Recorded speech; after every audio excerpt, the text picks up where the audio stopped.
اور نواز شریف کو اللہ تعالیٰ نے سرخرو کی ہے. اور انشاءاللہ تعالیٰ اللہ تعالیٰ وہ دن بھی لائے گا. آپ ڈار صاحب کو دیکھ لیں.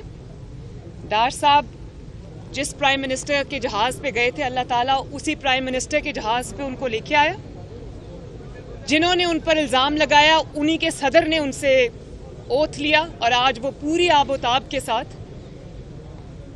وزیر خزانہ, اللہ تعالیٰ نے ان کو ایک بار پھر پاکستان کی خدمت کا موقع دیا. تو اسی طرح انشاءاللہ بہت جلد اب نواز شریف صاحب بھی واپس آئیں گے. تو اس کے اوپر جو عمران خان کو یہی کہنا چاہوں گی کہ تم ایک بے بس شخص ہو. آج تمہیں جواب دینا پڑے گا کہ تم نے یہ بہتان کیوں باندھے, تم نے جھوٹ کیوں بولا, تم نے جھوٹ کے اوپر اپنی سیاست کیوں کی, اور آج تم جواب دو نہ دو, تاریخ تم سے یہ جواب انشاءاللہ لے کر رہے گی. اب آپ آ جائیں وہ جو کل لیکس سامنے آئی ہیں.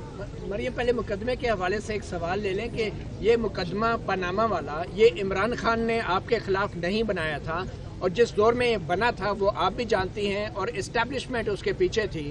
تو آپ نہیں سمجھتی کہ اس میں صرف عمران خان قصوروار نہیں ہے, اسٹیبلشمنٹ بھی قصوروار ہے؟ اس کا بینیفیشری کون ہے؟ اس کا بینیفیشری کون ہے؟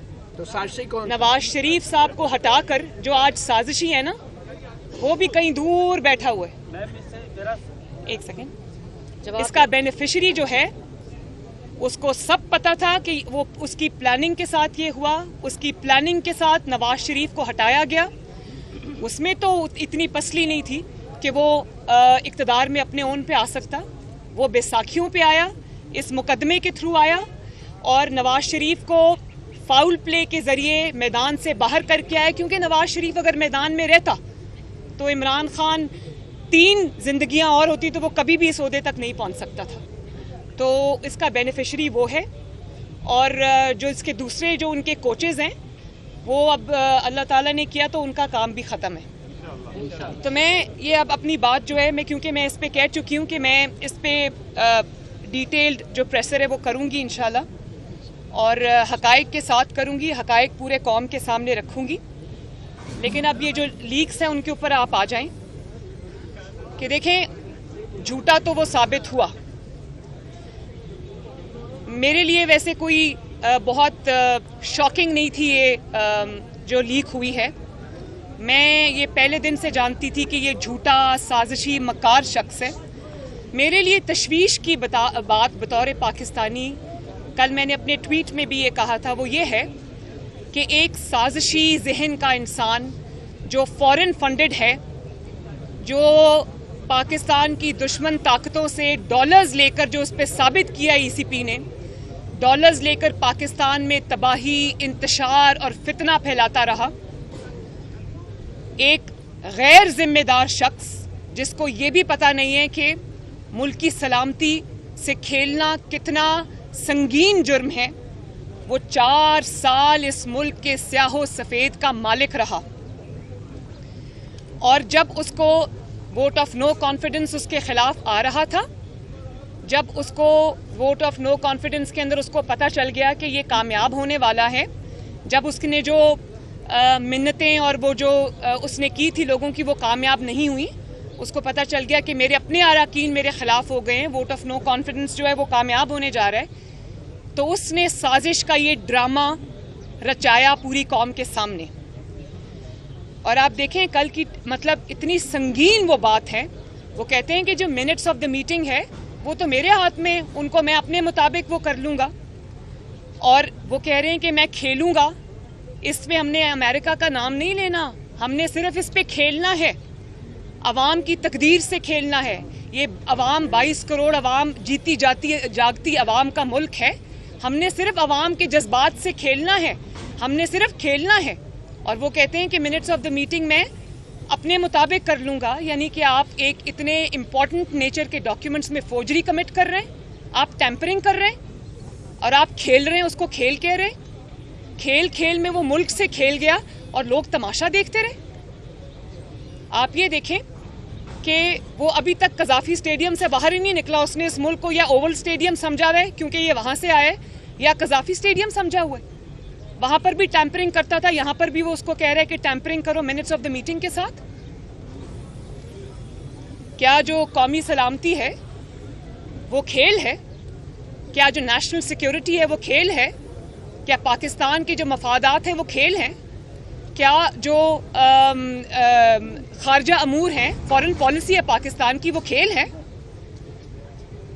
اور آپ یہ دیکھیں کہ وہ اپنی پوری جو اس کو اقتدار چھوڑ کے اس کو لگ رہا تھا کہ میں جا رہا ہوں، اس نے جال سازی کی، مکاری کی، سازش کا پورا ڈرامہ کریٹ کیا اور کہتا ہے امریکہ کا نام نہیں لینا، لوگوں کو کہتا ہے غلامی سے، زنجیروں سے آزاد ہو جاؤ، آزادی کے بھاشن دیتا ہے، اور نام پوچھو اگر کسی کا تو ABC پڑھتا ہے، XYZ کہتا ہے اور کہتا ہے امریکہ کا نام نہیں لینا، صرف اس پہ کھیلنا ہے۔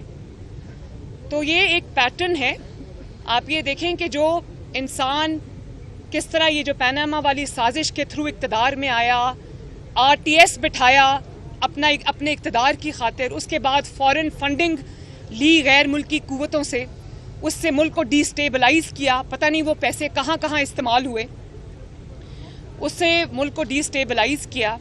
اور اس کے بعد آپ پیٹرن دیکھیں کہ کیا کہہ رہا ہے، جب IMF کی یہ جو ڈیل کی بات ہو رہی تھی، IMF نے جب پیسے دینے تھے، ابھی پہلی ٹرانچ نہیں آئی تھی، تو آپ نے سب نے وہ سنی جو آڈیو تھی جس میں شوکت ترین صاحب یہ کہہ رہے تھے کہ یہ خط لکھ دو تاکہ پاکستان کو پیسے نہ ملے۔ پہلے آپ نے IMF کے ساتھ معاہدہ کیا، اس میں پاکستان کو گروی رکھ دیا، اس کے بعد جاتے جاتے اس معاہدے کو فلاؤٹ کر گئے، اور پھر آپ کے اندر اتنی ہمت ہے کہ آپ اتنی بڑی غداری کر رہے ہیں کہ اپنے لوگوں کو کہہ رہے ہیں فون کر کے خط لکھو کہ پاکستان کو پیسے نہ ملے۔ آپ کو یہ پتہ ہے کہ پاکستان کو اگر یہ پیسے نہ ملتے تو پاکستان ڈیفالٹ کر جاتا، پاکستان کے کروڑوں عوام بھوکے مر جاتے۔ اس قسم کے شخص کی ذہنیت پہ انسان کیا بات کرے سوائے حیرانی کے۔ اور آپ یہ دیکھیں کہ اس سازش کی بیس پر جو اس نے اعظم خان کے ساتھ بیٹھ کے پرائم منسٹرز آفس میں گھڑی، پرائم منسٹر کے اوتھ کو وائلیٹ کیا۔ پرائم منسٹر کا اوتھ کیا کہتا ہے؟ وہ اور بات ہے کہ ان کو اوتھ بھی پڑھنا نہیں آیا، کاغذ سے دیکھ کے بھی پڑھنا نہیں آیا، اینک لگا کے بھی پڑھنا نہیں آیا، تو اپنے اوتھ کو آپ نے وائلیٹ کیا، آپ نے پاکستان کے اور پاکستان کی سیکیورٹی کے انٹرسٹ کے خلاف اپنے آفس میں بیٹھ کر سازش کی۔ اور کس چیز پہ؟ وہ جال سازی کی بیس پر وہ سازش آپ نے کی، اور اسی جال سازی کی بیس پر آپ نے پاکستان کے اداروں کو تنقید کا نشانہ بنایا، پاکستان کے اداروں کو آپ نے کنٹروورسیز میں پھینکا، دھکیلا، اور آپ کا چیف آف سٹاف ARY پہ بیٹھ کر ایک خط پڑھتا ہے، ریٹن ایک لیٹر پڑھتا ہے جس میں وہ فوج کے اندر جو ہے وہ ڈویژن کریٹ کرنے کی کھلے عام بات کرتا ہے۔ اور یہ آپ نے اسی سازش کی بیس پر، اسی جال سازی کی بیس پر، اسی ٹیمپرنگ کی بیس پر آپ نے کیا کیا؟ آپ نے افواج پاکستان پر حملے کیے، آپ نے شہداء پر حملے کیے، آپ نے ECP کو کنٹروورشل بنا دیا، آپ نے سیاسی اداروں پہ حملے کیے، آپ نے سیاسی جماعتوں کے اوپر حملے کیے، آپ نے پاکستان کی سالمیت پہ حملے کیے، اور کس چیز کی بیس پر؟ شیطانی دماغ کے اختراع کی بیس کے اوپر۔ اور پھر دیکھیں فرق، دیکھیں آپ ذرا کہ آپ مطلب بیوی بھی یہی کہہ رہی ہے، وہ پیرنی صاحبہ بھی یہ کہہ رہی ہے، ارسلان بیٹا جو اگر ہم پہ تنقید کرے اس کو آپ غداری سے لنک کر دو۔ اور ہسبینڈ کیا کر رہا ہے؟ بیٹھ کر پرائم منسٹر کے آفس میں وہ فورجری کر رہا ہے، وہ پاکستان کے اتنے ایک سینسٹیو چیز کے ساتھ وہ ٹیمپرنگ کر رہا ہے، کیونکہ اس نے ایک ڈرامہ کرنا تھا، اس نے عوام کے اندر یہ فتنہ پھیلانا تھا، اور پھر پاکستان کو دنیا بھر میں بدنام کرتا ہے، نکل جاتا ہے، بچ کے نکل جاتا ہے۔ اسی سازش کی بیس پر، اسی جال سازی کی بیس پر، اسی فوجری کی بیس پر، اسی شیطانی کھیل کی بیس پر وہ پاکستان کو عالمی اسٹیبلشمنٹ کا غلام کہتا رہا، پاکستان کو ایک کمزور ریاست بتاتا رہا اور بچ کر نکلتا رہا۔ دوست ممالک کو اور یونائٹڈ نیشنز کو پاکستان کے خلاف خط لکھ کر اس میں زہر اگلتا رہا۔ کس چیز کی بیس پر؟ اس جال سازی کی بیس پر جو اس نے اعظم خان کے ساتھ بیٹھ کے پرائم منسٹرز آفس میں کی۔ عوام کو بغاوت پہ اکساتا رہا۔ ابھی آپ نے دیکھا GC یونیورسٹی میں کھڑے ہو کر کیا سرمن دے رہا تھا، کیا بھاشن دے رہا تھا پاکستان کی آنے والی نسلوں پر کو، ان کو کہہ رہا تھا میرے خلاف سازش ہوئی. آج وہ بچے بھی سوچتے ہوں گے جن کے سامنے کھڑا ہو کر ان کو بھاشن دے رہا تھا کہ یہ سازش ہمیں کیا بتا رہا تھا کہ میرے خلاف بین الاقوامی سازش ہو گئی. اور نکلا کیا؟ نکلا یہ کہ پرائم منسٹر کے کمرے میں بیٹھ کے 2 شیطانی دماغوں نے اس سازش کو گھڑا, گمراہ کرتا رہا پوری عوام کو. پھر افواج پاکستان میں پھوٹ ڈالنے کی کوشش کرتا رہا اسی جال سازی کی بنیاد پر. میر جعفر کہتا رہا, میر صادق کہتا رہا, جانور کہتا رہا اسی سازش کی بنیاد پر. اور پھر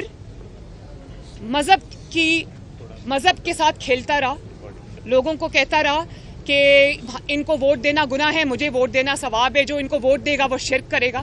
مذہب کا تماشا بناتا رہا, دنیا بیٹھ کے دیکھتی رہی. مذہبی ہمارے جو قائدین ہیں وہ بھی بیٹھ کے دیکھتے رہے, کسی نے اس کے بارے میں کچھ نہیں کہا.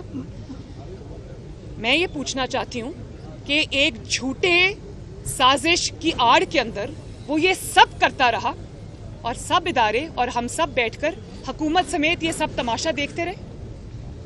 یہ ہے کون جس کو اتنی کھلی چھٹی ملی ہوئی ہے؟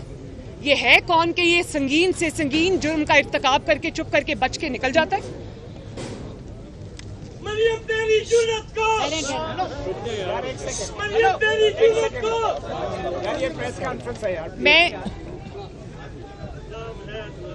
حکومت نے ایک JIT بنائی ہے. میں سمجھتی ہوں کہ جس طرح پاناما میں JIT نے روز کی بنیاد پر کام کیا تھا, اسی طرح ہائی پاور JIT بنائی جائے. یہ سنگین مسئلہ ہے. ان کو ذرا پلیز چپ کرائیں, بات کرنے دیں جی پلیز. یہ اس سے زیادہ سنگین نوعیت کا جرم کبھی کسی پرائم منسٹر آف پاکستان نے, میں کہتی ہوں کرنا تو دور کی بات ہے, کوئی سوچ بھی نہیں سکتا. ہائی پاور JIT بننی چاہیے جس کے اندر حکومت کے وزراء ہوں, جس کے اندر ISI کے ممبرز ہوں, جس کے اندر IB کے ممبرز ہوں, جس کے اندر لا منسٹری کے ممبرز ہوں, اور جس کے اندر FIA کے ممبرز ہوں. اور عمران خان, اعظم خان, شاہ محمود قریشی صاحب اور جو سفیر تھے اس وقت کے, کیا نام تھا ان کا, اسد مجید صاحب, ان سب کو بلا کے ان سے انویسٹیگیشن کی جائے کہ قوم کے ساتھ عمران خان نے اتنا گھنونا کھیل کس طرح کھیلا. اور اگر ہم یہ سب نہیں کر سکتے تو پھر ہمیں سب کو نا آنکھیں بند کر کے گھر جا کے کمبل لے کے سو جانا چاہیے. اگر ہم یہ بھی نہیں کر سکتے, اس ملک کو بچانا ہمارا فرض ہے, اس سازشی سے اس ملک کو بچانا ہمارا فرض ہے, اور انشاءاللہ تعالی یہ فرض ہم پوری قوت سے ادا کریں گے. مریم صاحبہ یہ بتا دیں کہ آپ جو سیاسی کھیل شروع کیا تھا, جن لوگوں نے آپ پہ کیس بنائے تھے, کیا کسی آمنا سامنا ہوا, کسی نے معافی مانگی کبھی اس سے پہلے, اور اب آپ کیا مطالبہ کرتے ہیں؟ دیکھیے, مجھے کسی سے معافی منگوانے کی ضرورت نہیں ہے, ایز لانگ ایز جب وہ یہ سازش کر رہے تھے تو شاید وہ یہ بھول گئے تھے کہ وہ بہادر شاہ ظفر کا ایک بڑا اچھا شعر ہے جو میرا گائیڈنگ پرنسپل بھی ہے, اور وہ کہتے ہیں کہ ظفر آدمی اس کو نہ جانیے گا, ہو وہ کتنا ہی صاحب فہم و ذکا, جسے عیش میں یاد خدا نہ رہی, جسے تیش میں خوف خدا نہ رہا. جب آپ کے پاس طاقت ہوتی ہے تو کچھ لوگوں کو جن کی ناکامی اللہ تعالیٰ کو منظور ہوتی ہے تو ان کی آنکھوں پہ پٹی بن جاتی ہے, اور وہ یہ سمجھتے ہیں کہ یہ جو طاقت ہے یہ ہمیشہ لاسٹ کرے گی. اسی طاقت کے نشے میں جب وہ یہ کام کرتے ہیں تو وہ یہ بھول جاتے ہیں کہ اللہ تعالیٰ کی ذات سب کچھ دیکھ رہی ہے, اور یہ شارٹ لیوڈ ہوتا ہے. آسمان کا نظام حرکت میں آتا ہے. آج مجھے ججز کی بڑی مہربانی, انہوں نے انصاف کیا, لیکن مجھے اس میں کوئی دو رائے نہیں ہے کہ یہ فیصلہ اللہ تعالیٰ کی طرف سے آیا ہے, آسمان کی طرف سے آیا ہے, اور جب اللہ کا حکم تھا یہ فیصلہ آ گیا. مجھے آج وہ نواز شریف صاحب نے جو انگلی اٹھا کے کہا تھا کہ میں اپنا معاملہ اللہ تعالیٰ پہ چھوڑتا ہوں, تو آج مجھے لگتا ہے کہ اللہ تعالیٰ نے ان کے ان الفاظ پہ ان کو سرخرو کیا. تو معافی کوئی مانگے نہ مانگے, یہ جو آج حقائق قوم کے سامنے آ گئے ہیں, اس سے بڑی اور کیا دلیل ہو سکتی ہے؟ مریم صاحبہ یہ بتائیں, جو سیاسی کھیل جس سائفر کے ذریعے عمران خان نے شروع کیا اسی اب سازش میں تو خود پھنس گئے, لیکن اب وہ اسلام آباد الغار کرنے کی تیاریاں کر رہے ہیں, اس داخلے کو اب کون روکے گا, کیا اسٹریٹجی ہے؟ میں تو سمجھتی ہوں کہ جس قسم کی چیزیں ان کے سامنے, ان کے خلاف سامنے آ چکی ہیں, جس قسم کے شواہد آ چکے ہیں, ان کو گرفتار کر کے بند کرنا چاہیے. ان کو بالکل اجازت نہیں ہونی چاہیے قومی سلامتی سے کھیلنے کی. پاکستان کے استحکام سے کھیلنے کی, پاکستان کی معیشت سے کھیلنے کی, کیونکہ 4 سال یہ بہت کر چکے, وہ اب بھی کر رہے ہیں. تو وہ کسی کا لاڈلا اگر ہوگا تو ہوتا رہے, ہمارا لاڈلا وہ بالکل بھی نہیں ہے, اور انشاءاللہ تعالیٰ اب اس کو قانون کا سامنا کرنا پڑے گا. میڈم مریم صاحبہ یہ بتائیے گا کہ آڈیو کی ابھی آپ نے بات کی, تو آپ کی بھی آڈیو آئی ہیں جس میں پیٹرول کے حوالے سے آپ چچا کو کہہ رہی ہیں کہ میں یہاں پہ ایسا کروں گی, اور آپ پیٹرول کی بھی بات کر رہی ہیں, صحت کارڈ کے حوالے سے بھی بات کر رہی ہیں, پھر اپنے دماغ بڑا اچھا کیا, بہت اچھا کیا. مشرف کے حوالے سے بھی کہہ رہی ہیں, تو یہ بتائیں کہ اس پہ آپ کیا کہنا چاہیں گے, کیونکہ عوام تو یہ کہتی ہے آپ کے دل میں عوام کا درد ہے, لیکن یہاں ایک منٹ, اب بات ختم ہو گئی نا, میں نے سوال سن لیا. اب مجھے بڑا اچھا کیا یاد کرا دیا, اتنا امپورٹنٹ پوائنٹ میرے دماغ سے نکل جاتا. میں آج کیونکہ پرائم منسٹر نے خود ہی اس دن قوم کے سامنے کہہ دیا یہ بات, انہوں نے کلیریفائی کر دیا. جہاں تک میرے داماد راحیل منیر کا تعلق ہے تو بالکل وہ میرے بیٹوں سے بڑھ کے ہے, میرے لیے بہت اچھا بچہ ہے. ایک پرانے کاروباری خاندان سے اس کا تعلق ہے, خود بھی وہ اپنے جو خاندان کا کاروبار ہے اس کو وہ چلاتا ہے, دیکھتا ہے. تو کل مجھے کسی نے عمران خان کی سٹیٹمنٹ بھیجی کہ مریم کو شرم آنی چاہیے کہ وہ انڈیا سے داماد کے لیے مشینری منگوا رہی تھی. تو میں یہ کہنا چاہتی ہوں, میں عمران خان کی کسی بات کا جواب نہیں دینا چاہتی. میری نظر میں وہ اس قابل نہیں ہے کہ اس کا نام بھی لیا جائے, لیکن شرم عمران خان کو آنی چاہیے, کیونکہ میرے داماد کی جو مشینری آئی تھی وہ عمران خان کے دور میں آئی تھی جب وہ پرائم منسٹر تھے. تو شرم تو پھر عمران خان کو آنی چاہیے, حالانکہ جائز کام تھا. وہ آدھی مشینری اس کی تب آ گئی تھی. پھر آدھی مشینری کے لیے انہوں نے جب ایپلیکیشن دی تو انہوں نے کہا کہ میری آدھی مشینری آ چکی ہے, آدھی کی وجہ سے میرا پلانٹ جو ہے وہ نہیں چل پا رہا. تو انہوں نے جب ایپلیکیشن دی تو پرائم منسٹر آفس میں اس کو چیک کیا گیا, تو انہوں نے, مجھے فخر ہے اس بات کا کہ پرائم منسٹر نے کہا کہ نہیں, یہ قانون اب تبدیل ہو گیا ہے. پہلے انڈیا سے مشینری الاؤڈ تھی امپورٹ, اب امپورٹ پہ بین لگ گیا, تو آپ کہیں اور سے مشینری منگوا لیں, یہ مشینری نہیں آئے گی. تو انہوں نے کہا میں خود بتا دوں گا. انہوں نے یہ بات مجھے بھی بتائی, راحیل کو بھی بتائی, اور ہم نے کہا بالکل ٹھیک ہے. کسی نے نہ کوئی اس کے بعد اس معاملے کو اٹھایا نہ کچھ کیا. تو انہوں نے بھی قانون کا احترام کیا, میں نے بھی اپنے ملک کے قانون کا احترام کیا, اپنا جائز چیز بھی چھوڑ دی, اپنا جائز حق بھی چھوڑ دیا, لیکن قانون کے خلاف کچھ نہیں کیا. دوسری بات میں نے جب پرائم منسٹر کو پیٹرول کی قیمتوں والی جو ہے اس میں ان کو کہہ رہی ہوں کہ جب آپ یہ ڈیسیجن کرتے ہیں پیٹرول کی قیمت والا, کیونکہ عوام کے اوپر اس سے تکلیف آتی ہے, عوام کے مسائل میں اضافہ ہوتا ہے جب قیمتیں بڑھتی ہیں, تو جب یہ اعلان ہونا چاہیے ٹی وی پہ تو اس میں ہنسنا کھیلنا یا کوئی غیر سنجیدگی کا مظاہرہ نہیں ہونا چاہیے اس چیز کو, کیونکہ لوگوں کے اوپر تکلیف آ رہی ہے, آپ اس کا اعلان کر رہے ہیں. تیسری بڑی اچھی بات کی آپ نے صحت کارڈ کی. آپ وہ صحت کارڈ والی آڈیو دوبارہ نکال کے سنیں. اول تو 5 میں سے 4 آڈیو ساری میرے بارے میں آئی ہیں, اپیرنٹلی یہ پرائم منسٹر ہاؤس کی لیکس ہیں, لیکن وہ ساری مریم نواز کے بارے میں ہیں. مجھے یہ پتہ ہے کہ یہ کہاں سے ہو رہا ہے. یہ عمران خان بھی شامل ہے, اس کا کوچ بھی اس میں شامل ہے. ہاؤ ایور 20 منٹ کی بات میں سے آپ نے وہ 2 لائنز نکال لی, وہ بھی جھوٹ. آپ وہ آج سنیں, میں پرائم منسٹر کو کہہ رہی ہوں, پوری میں نے تمہید باندھی. میں نے کہا یہ جو ہیلتھ پروگرام ہے وہ نواز شریف صاحب نے لانچ کیا تھا, میں نے اس پر محنت کی تھی دن رات. ہم نے جگہ جگہ جا کے as prime minister Nawaz Sharif صاحب نے مجھے ساتھ لے کے جا کے انہوں نے یہ ہیلتھ پروگرام لانچ کیا تھا. اس کو پیچھے سے میں دیکھتی تھی, کیونکہ عوام کی فلاح و بہبود کا وہ ایک تھا, اس میں غریب لوگوں کے اتنے بڑے بڑے آپریشن سرجریز جو ہیں وہ مفت ہوتے تھے. تو میں نے کہا کہ یہ بڑے طریقے سے یہ شو کرتا ہے کہ جیسے ہیلتھ کارڈ اس نے کیا ہے. تو میں نے پرائم منسٹر کو کہا کہ آپ اس کو اون کریں. میں نے یہ کبھی نہیں کہا کہ آپ اس کو بند کریں. میں عمران خان نہیں ہوں کہ جب بائی الیکشنز آئے تو حمزہ نے جو 2000 یونٹ سے کم جن کی بجلی خرچ ہوتی تھی 200 یونٹ سے کم جن کی بجلی خرچ ہوتی تھی تو اس نے ان کے لیے بجلی فری کر دی. عمران نے کورٹ میں جا کے وہ بند کرا دیا. میں وہ نہیں ہوں. میں نے تو یہ ہیلتھ پروگرام بنایا ہے.